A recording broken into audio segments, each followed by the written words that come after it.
Então, gente, nós vamos dar início aqui ao segundo vídeo da liturgia do dia 8 de fevereiro. E vamos falar aqui da importância do sal. Jesus, ele usou essa metáfora. Vós sois o sal da terra. Está em Mateus 5,3, certo?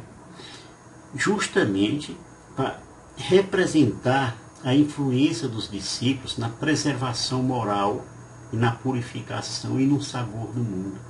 Nós sabemos que Jesus explicou aos discípulos quando ele disse: ora, se o sal se tornar insosso, com que salgaremos?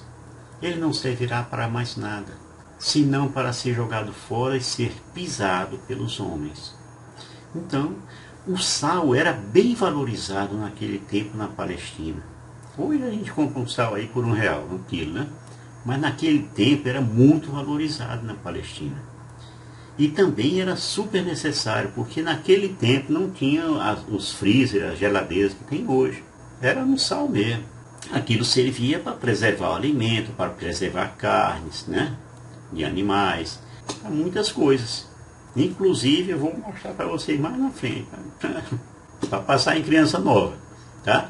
Nós temos esse texto do Antigo Testamento que diz o seguinte: tudo que é tomado das coisas santas que os israelitas oferecem ao Senhor, dou a ti, a teus filhos e a tuas filhas, em virtude de uma lei perpétua.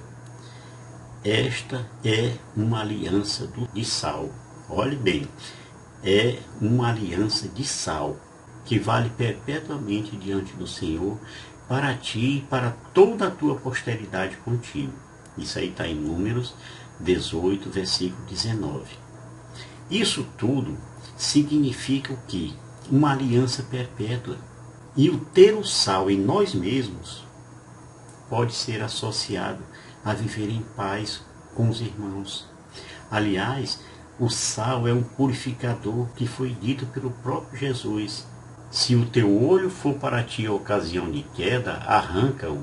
Melhor te é entrares com um olho a menos no reino de Deus do que tendo 2 olhos serem lançados a geena do fogo, onde o seu verme não morre e o fogo não se apaga.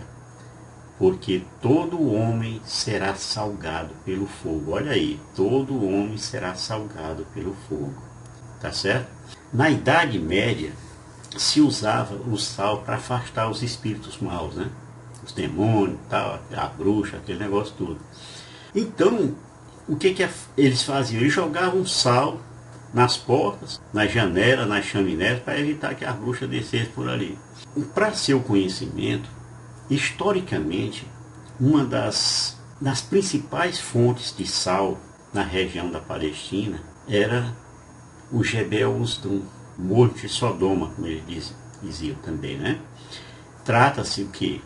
De uma colina de sal que estava localizada na parte sudoeste do Mar Morto, em Israel.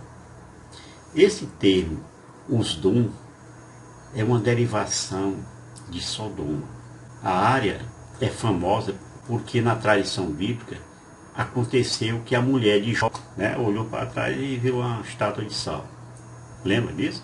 Então, devido à sua composição geológica, Jebel Uzdum era um local de extração de sal, com as suas placas e estalactites, né, sendo uma fonte crucial do cloreto de sódio para a região por muitos séculos. Essa região do Mar Morto, em geral, ela é conhecida pela sua altíssima salinidade. Mas essa montanha, esse Monte Sodoma, é uma das fontes físicas mais notáveis de sal sólido. Vamos falar aqui do sal e os recém-nascidos. A aplicação do sal em recém-nascidos, narrada por Ezequiel, por exemplo, era um costume antigo de higiene, purificação e também de simbolismo para fortalecer a pele. E aí, então, garantir a limpeza e representar um novo começo. Essa prática envolvia o quê? Esfregar o bebê com sal grosso após o seu nascimento. O menino acabar de nascer, já estava logo no banho de sal grosso. Tá?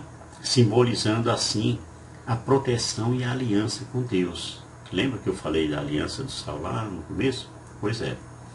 Diz o texto seguinte: no dia do teu nascimento, teu cordão umbilical não foi cortado, não te banharam com água para te purificar, não te untaram com sal, nem te enfaixaram.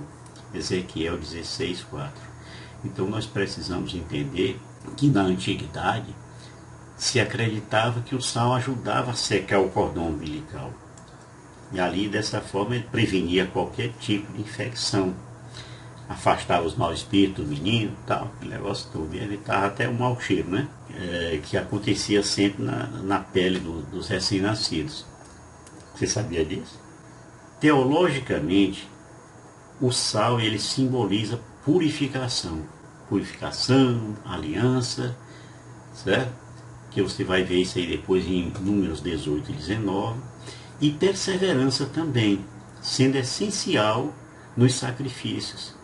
A ausência dessa prática era um sinal de rejeição ou de descaso total com a saúde do bebê. Tá certo? Entenda bem isso. Pois bem, nós falamos do sal e agora vamos falar da luz. Diz o texto seguinte: vós sois a luz do mundo, e não se pode esconder uma cidade situada sobre uma montanha, nem se acende uma luz para colocá-lo debaixo do alqueire, mas sim para colocá-la sob o candeeiro, a fim de que brilhem a todos os que estão em casa. Assim, brilhe vossa luz diante dos homens, para que vejam as vossas boas obras e glorifiquem vosso Pai que está nos céus. Mateus 5, de 14 a 16, tá certo?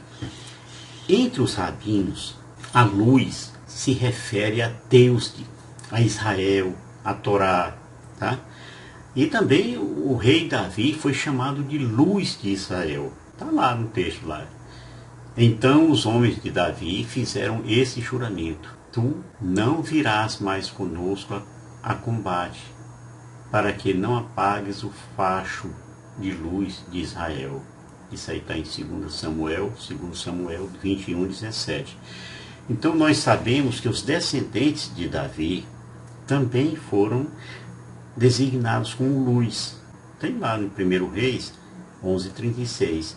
Deixarei uma tribo ao seu filho, para que meu servo Davi tenha sempre uma lâmpada, luz, né?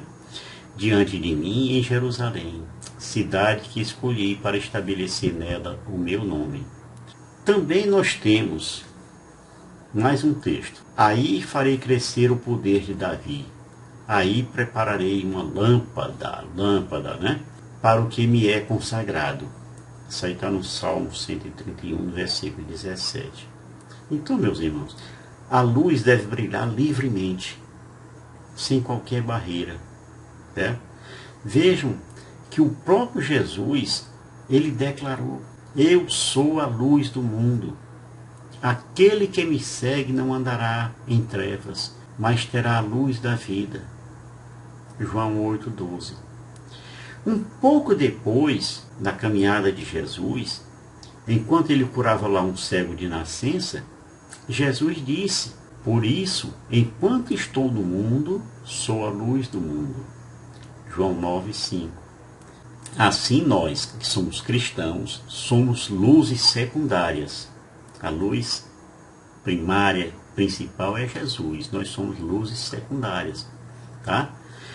Aliás, São Paulo nos dá um duro conselho e uma ordem também: fazei todas as coisas sem murmurações nem críticas, a fim de serdes irrepreensíveis e inocentes, filhos de Deus, íntegros no meio de uma sociedade depravada e maliciosa, onde brilhais como luzeiros no mundo. Aí, Filipenses 2, de 14 a 15. Então, será que nós já lemos um texto tão lindo como esse no Novo Testamento? Olha só: nele havia a vida, e a vida era a luz dos homens. A luz resplandece nas trevas, e as trevas não a compreenderam. Isso aí está em João 1, de 4 a 5. Na primeira carta de João, ele diz lá, Deus é luz e nele não há treva alguma. Eu espero, minha gente, que vocês tenham gostado desses 2 vídeos. Eu faço com muito cuidado, com muito critério, com muita pesquisa, certo? Para que vocês passem a ter embasamento. Não fique só naquela questão do romantismo, né? Jesus é lindo, os olhos azuis. Não, é preciso que você compreenda o Evangelho. O que Jesus quer de nós, que senão não adianta ficar.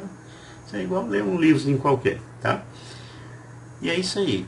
Eu trouxe para vocês um punhado de conhecimentos, né? E de coisas que talvez você não tivesse conhecimento ainda, tá? Vá nas missas e participe ativamente das celebrações, tá bom? Shalom do Pai.